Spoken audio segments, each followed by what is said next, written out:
Xin chào các bạn, hiện tại nhóm tụi mình đang đứng trước trung tâm giải trí phức hợp Helio, đường 2 tháng 9, quận Hải Châu, thành phố Đà Nẵng để hoàn thành xong buổi assignment về tìm về văn hóa cũng như về trong doanh nghiệp để phát triển. Thì tụi mình sẽ có một buổi gặp mặt giữa anh CEO, anh Hiếu của Helio để tìm hiểu về cái văn hóa để phát triển Helio. Các bạn cùng theo dõi nhóm mình nha.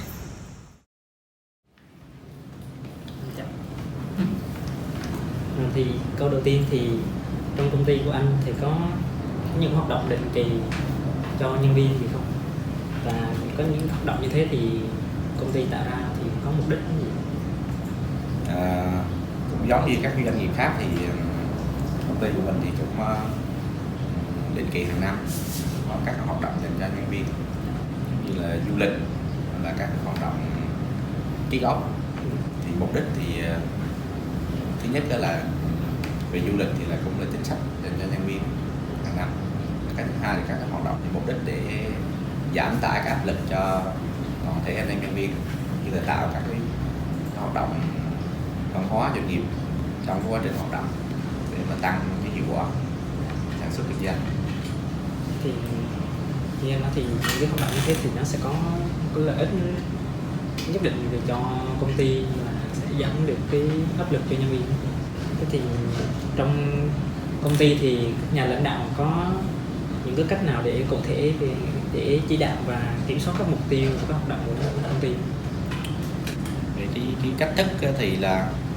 thực ra là vì công ty hoạt động cũng thành lập hoạt động cũng nhiều năm rồi nên là cũng có cái lịch sử các hoạt động dành cho nhân viên. Đồng thời là qua các năm thì cũng sẽ bổ sung các cái hình thức nó phù hợp, ví dụ như xuyên suốt được hoạt động đời sống cho nhân viên, cũng như các cái ngày hội dành cho gia đình, là dành cho con cái nhân viên, con em nhân viên, giống như cái dịp 1 tháng 6 tới đây. Nói chung là tất cả các hoạt động thì đều có kiểm soát của sự kiểm soát chỉ đạo sát sao của ban lãnh đạo công ty. Thì trong một công ty thì qua các quá trình hoạt động thì có một vấn đề sẽ tránh khỏi, đó là các mâu thuẫn và cái sự bất đồng giữa nhân viên trong công ty. Thì như công ty của mình thì có những vấn đề như thế không, và mình có cái cách giải quyết như thế nào? Cái việc mà mâu thuẫn, nói ở đây có thể nói là mâu thuẫn về văn hóa của các nhân viên trong nội bộ công ty, thì thực ra là doanh nghiệp nào cũng mắc phải, doanh nghiệp mình cũng không phải là trường hợp ngoại lệ. Vì bản chất thì công ty xây dựng một cái văn hóa chia sẻ trong công việc cũng như chia sẻ trong đời sống. Khi gặp các cái vấn đề liên quan đến các cái mâu thuẫn nội bộ thì cũng theo cái hệ thống phân cấp từ trên xuống, như trong sự mâu thuẫn ở trong nội bộ của một phòng ban đơn vị thì trưởng các bộ phận sẽ là người tìm hiểu các thông tin, và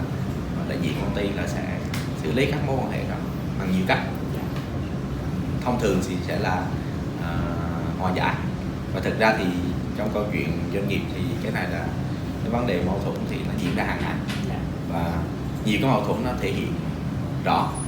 cũng có một số mâu thuẫn là nó âm thầm ở bên dưới, nó rất là giống như một cơn sóng ngầm. Thì về những cái mâu thuẫn lớn mà nó sinh ra những cái văn hóa tiêu cực đối với doanh nghiệp thì ban lãnh đạo công ty sẽ xem xét cùng với bộ phận nhân sự và các lãnh đạo phòng ban tìm ra cái giải pháp phù hợp nhất, để thứ nhất là đảm bảo cho anh em nhân viên hòa hợp với nhau trong công việc, cũng như là tăng cái năng suất lao động để góp phần xây dựng công ty phát triển. Trong một công ty hay là một tổ chức thì mình sẽ có quản lý và cũng sẽ có một người gọi là nhà lãnh đạo. Thì theo anh thì sự khác nhau giữa người quản lý và người lãnh đạo là thế nào? Theo quan điểm cá nhân của anh thì mình nói về người quản lý trước đi. Người quản lý là những người giám sát công việc, đảm bảo để công việc nó đi đúng hướng, đạt được cái hiệu quả mà công ty đề ra, cũng như là đảm bảo được đời sống cho người lao động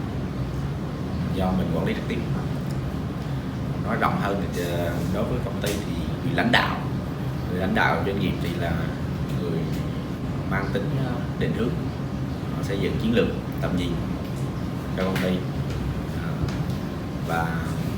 bằng các hệ thống phòng ban được xây dựng để hỗ trợ cho cái mục tiêu của doanh nghiệp, thì người lãnh đạo sẽ lèo lái cái con thuyền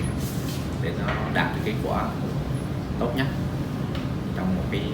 thời gian họ kiêm nhiệm cái vai trò lãnh đạo của tỉnh. Thì theo anh thì người lãnh đạo thì có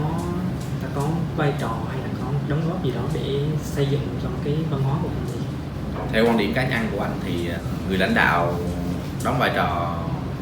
tương đối lớn trong cái việc xây dựng văn hóa công ty, vì nó có hai tình huống như sau. Tình huống thứ nhất là những công ty, những tập đoàn lớn thì cái văn hóa được hình thành từ khá lâu rồi và cũng trải qua nhiều cái giai đoạn lãnh đạo rồi, thì nó đúc kết thành một cái hệ thống văn hóa công ty khá là lớn, và những người lãnh đạo về sau đó họ tiếp thu và phát triển thêm cái câu chuyện về văn hóa doanh nghiệp đó. Còn cái tình huống thứ hai là lãnh đạo doanh nghiệp cũng chính là chủ của doanh nghiệp đó luôn, thì họ xây dựng cái doanh nghiệp họ giống như một gia đình lớn. Cái văn hóa doanh nghiệp nó thấm nhuần cái tư tưởng của họ xuyên suốt cái quá trình hoạt động. Vô hình chung thì cả hai cái hình thức này nó đều mang đến cho doanh nghiệp một cái định hướng chung để nhân sự và toàn thể hệ thống hoạt động, cũng như là phát huy hết cái hiệu quả của mình trong quá trình lao động xây dựng. Đây là những cái câu hỏi mà bọn em muốn hỏi. Cảm ơn em.